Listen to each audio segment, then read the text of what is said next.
यहाँ पर गैर कानूनी तरीके से किसी भी किस्म के तजावज़ात नहीं बनाई जा सकती। अब यहाँ से लोग भागना शुरू हो गए। दुकान के बाहर एक दुकान है पूरी। अब ये पैरा फोर्स की तरफ से कहा जा रहा है कि ये जो कंस्ट्रक्शन की हुई है इलीगल, ये कंस्ट्रक्शन भी ख़त्म करनी है ताकि आने जाने वालों के लिए आसानी हो। जब उसने देखा कि पैरा की टीम आई है ऑपरेशन के लिए, तो ये छोड़ के सामान अपना निकल गया। ये सड़क के ऊपर लगी हुई है ये दुकान, ये सारा सामान बाहर पड़ा रहता है।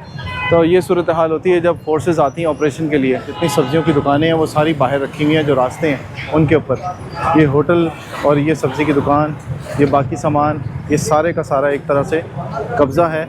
लाइन जो है उसके अंदर सामान अगर नहीं रखा जाएगा तो उस दुकानदार के ख़िलाफ़ एक्शन लिया जाएगा। अब लाइन से बाहर अगर सामान हुआ तो सामान उठाया जाएगा।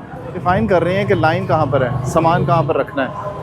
और ये जो दुकान के बाहर पूरी दुकान बनी हुई है, इस तकलीफ़ से बचाने के लिए लोगों को ये इक़दाम उठाया जा रहा है। सारा रास्ता इसकी वजह से देखिए गंदगी कितनी ज़्यादा है। और ये साहब बैठे हुए हैं पूरी जगह पे कब्ज़ा करके। ये जो लोडर्स होते हैं इनकी वजह से काफ़ी ट्रैफिक कंजेशन होती है, क्योंकि ये पार्किंग का एरिया है और इसके ऊपर अगर कोई रेडी वाला आएगा तो दुकान वालों को मना करना है उसको कि यहाँ पर रेडी ना खड़ी करें।